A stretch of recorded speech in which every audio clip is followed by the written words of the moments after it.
Halo pemirsa, jumpa lagi dengan saya Argo Pratomo Nugroho. Saya hadir lagi ke ruang handphone dan smart televisi Anda.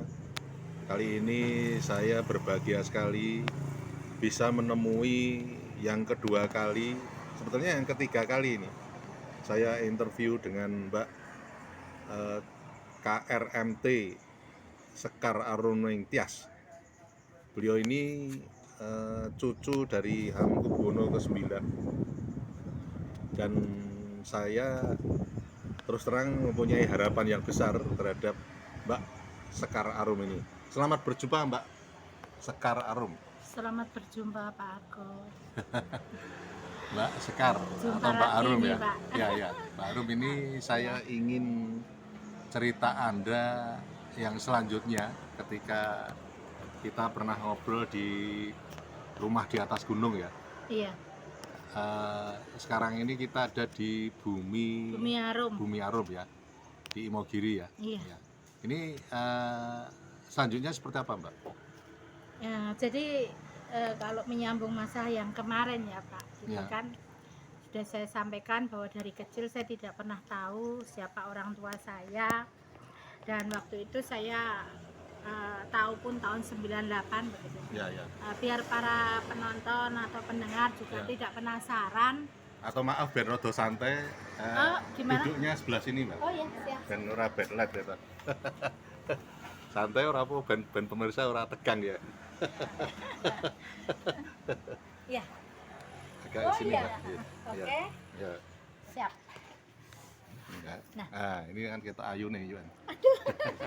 Ya, jadi gini Pak, biar penonton, pemirsa juga tidak penasaran tentang saya. Ya. Jadi melanjutkan yang kemarin, memang setahu saya orang tua saya adalah Pak Madio Paimin, ternyata itu adalah orang tua angkat saya. Ya. Karena Dan Madio saya Paimin itu kakaknya Presiden Soeharto ya. betul ya. Karena saya diserahkan kepada Bapak Paimin itu usia 6 bulan Bapak. Artinya berarti kan Pak D morotuanya Prabowo sekarang ini ya. Bisa jadi gitu Pak. Iya. Jadi saya diserahkan kepada Pak Paimin itu saya usia 6 bulan. Ya. Waktu itu menurut cerita Bapak tahun 98 sebelum beliau wafat, Ya. beliau itu beliau ini sebagai kepala stasiun Bantul dulu, Ya, terakhir ya. jabatan beliau. Ya, karena dulu Bantul Jogja PJKA. Bantul PJKA Ya. itu ada sepurutnya Ya, ya. dulu kan beliau ini menjabat sebagai kepala stasiun Lempuyangan. Terakhir ya. Beliau ini diberi tempat di Bantul karena beliau harus menjaga yang di stasiun Bantul. Ya. Nah, suatu ketika Kalau tidak keliru dulu sampai ke Albapang. ya. Iya, betul. Ya. Nah, Yang kemudian sekarang itu juga ada sampai ke Muntilan segala itu toh. iya, Jadi yang rel sekarang mati ya. iya, betul. Jadi sepur ngalor istilahnya Ya, kalau sepur zaman ngalor, dulu ya. Ya. Jadi waktu itu Bapak lewat telegram, Ya. kalau sekarang mungkin telepon, kalau dulu telegram PJKA Ya. yang isinya Bapak suruh menemui Hamengkubuwono ke-9 Ya. di Keraton. Ya. Bapak sowan, dan waktu itu kata Bapak cuman didhawuhi iki titip bayi iki saka rumah sakit Panti Rapih. Terus ponakanmu ana ora sik gelem nyusoni. Mergo masih usia 6 bulan. Ya. Hanya Bapak mengusulkan Bu Sri yang kemarin saya ceritakan itu, Ya. asal agar mau menyusui. Ya. Tapi waktu karena Bu Sri juga sebagai perawat rumah Ya. sakit PKO dan Panti Rapih. Ya. Dan Bu Sri juga waktu itu diminta untuk mengakui saya sebagai Ibunya. putri atau ibunya. Ya. Nah, jadi waktu ibu saya nyusui itu katanya dipoto. Jadi seolah-olah saya ini memang anaknya Bu Sri. Ya. Padahal waktu itu foto itu masih jarang sekali itu. Iya. Nah, waktu itu kebetulan wajah saya itu hampir mirip beliau juga. Entah karena susuan beliau jadi bisa membentuk atau bagaimana, saya kurang tahu. Pengaruh ya. Nah, waktu itu Pak Madio Paimin itu sudah mempunyai anak angkat 1 namanya Pak Sri Waluyo. Waktu itu sudah SD ya, kalau nggak SD SMP sudah gede. Ya. Terus saya diambil Pak Madio itu tepatnya malam Jumat Legi. Hujan deres pakai petir di pojok alun-alun selatan. Di bawah di pojok alun-alun selatan siring Wetan apa kulon? Sireng Wetan. Oh, wetan berarti Langen Astran, Langen Arjan. Nah, itu pas itu bapak cuman pakai sepeda motor Vespa PX. Ya. PX, Ya. boncengan sama ibu pakai plastik, bawa apa? Bawa selendang gitu. Ya. Saya terus digendong ibu, malam itu saya diserahkan, terus dibawa pulang ke Bantul.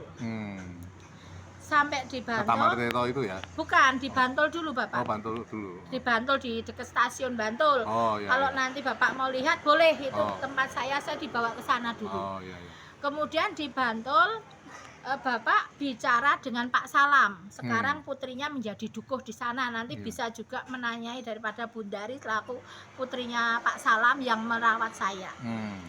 Saya di Bantul tuh kemudian saya dirawat oleh Pak Salam selaku pembantu Bu Salam. Ya. Dan saya dimong Mbak Dari. Di apa? Boknya aja masih ada sampai sekarang. Sampai sekarang ya. Ya, masih karena bok itu pemberian dari keraton. Tapi Pak Paimen langsung bisa bertemu dengan Sultan Hamengkubuwono IX enggak ya? Iya, karena kata bapak itu waktu itu saya ada di dalam mobil warna kuning. Mobil kodok kalau orang dia bilang. naik mobil dengan sopir. Pak Paimen pakai Vespa, motor. gitu Terus ya. begitu sampai di pojok itu langsung saya diserahkan, bayi digendong bapak, ngesot dalam langsung masuk mobil. Cuman pesannya sama bapak suruh mengganti seluruh identitas saya. Dari nama, tanggal lahir, tahun semuanya diganti. Jangan sampai ada yang tahu. Ya. Sambil bapak memberikan 2 surat, 1 akte murni saya dan 1 adalah akte yang sudah diganti. Iya. Kalau dengan ide enggak bapak itu? Hah? Katanya sama dikasih uang enggak waktu itu? Dikasih tapi 10 ribuan yang warna putih itu loh bapak. Waktu yang itu cuma 10.000 itu. 10.000 yang pada saat putih itu, ya. tapi 1 gepok jadi 100.000. Tapi kalau sekarang kan segitu, ya. tahun 70-an itu sudah Melihatan itu ya. sudah banyak sekali ya, gitu kan. Gitu. Nah, akhir cerita saya dibawa pulang ke mana? Ke Bantul, saya dirawat sama Berarti Pak itu Madi. sekitar tahun 78 itu ya? Iya. Enggak bapak, lahirnya itu saya sebetulnya bukan 78. Tahun berapa jenengan lahir? 73 kalau nggak salah. 73? Iya. Oh, berarti Tapi lahirnya 78 itu karena meninggal. Oh. Jadi biar pemirsa nggak kebingungan ya. Iya, Jadi iya. saya tuh meninggal. Jadi lahir saya itu antara 73 kalau nggak 74, antara tahun itulah. Saya sendiri nggak tahu lah. 74 ya. Saya nggak begitu ngerti. Karena waktu itu menurut bapak saya itu meninggal ketika usia 1,5 tahun. Oh. Terus meninggal hidup lagi gitu? Nah itu meninggal, saya meninggal itu 7 hari pak. Jadi sudah dimakamkan. Oh sudah dimakamkan? Sudah dimakamkan, sudah. Itu kejadiannya di Taman Tirto. Setelah dari Bantul, saya dibawa ke Taman Tirto. Terus kuburannya dibongkar lagi gitu? Iya. Tapi tahu kalau masih hidup? Tapi masih ada batangnya.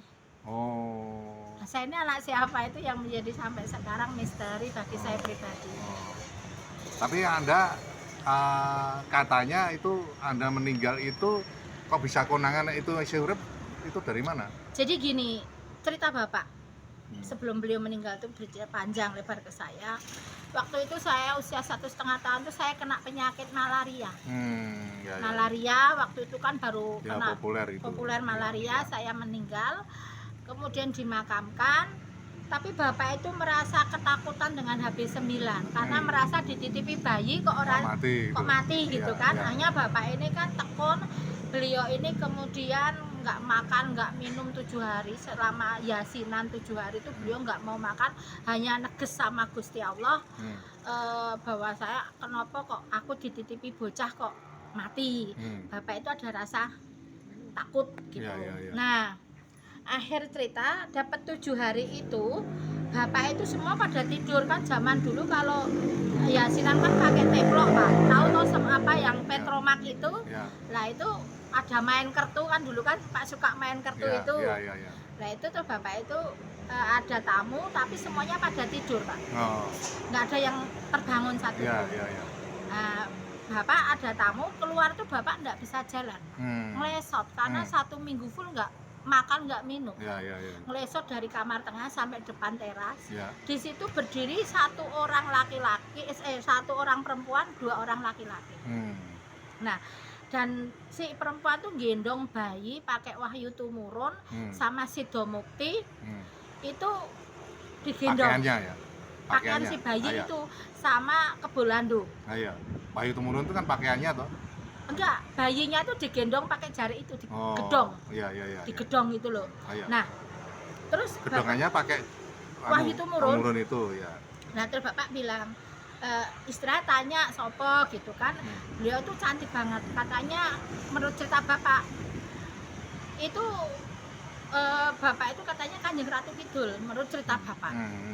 Menurut cerita bapak Kanjeng Ratu Kidul, tetapi katanya anak yang dibawa itu anaknya bapak yang meninggal. Ya. Cuman jasadnya yang dipinjam. Oh. Ya. Kalau anunya sudah bukan. Aku itu cerita bapak. Ya. Nah, cuman bapak nggak boleh, saya tuh nggak boleh dibawa ke rumah sakit kalau sakit. Ya. Kalau sakit saya cuman disuruh nidurin di, kan bapak dulu di rumah itu ada sentong tengen, sentong kiwo, Ya. ada sentong tengah. Kalau orang Jawa kan Ya. ada itu. Ya, ya. Nah di sentong tengah itu dikasih tempat tidur, dikasih kelambu hijau. Setiap kali saya rewel sakit tuh saya cuman disuruh naruh di situ. Ya, ya. Oke. Gitu. Sementara saya pedot sampai di situ dulu biar pemirsa penasaran. Nanti mengikuti acara kita terus ini nanti. Iya. Terima kasih Mbak Arum. Nanti lain Sama-sama. kali Anda akan saya wawancarai lagi. Matur nuwun. Iya. Ya. Nah pemirsa, akhirnya saya Argo Pratomo Nugroho undur diri dari ruang handphone dan smart televisi Anda. Argo Pratomo Nugroho terus beritakan, Anda yang bijaksanakan. Sampai jumpa.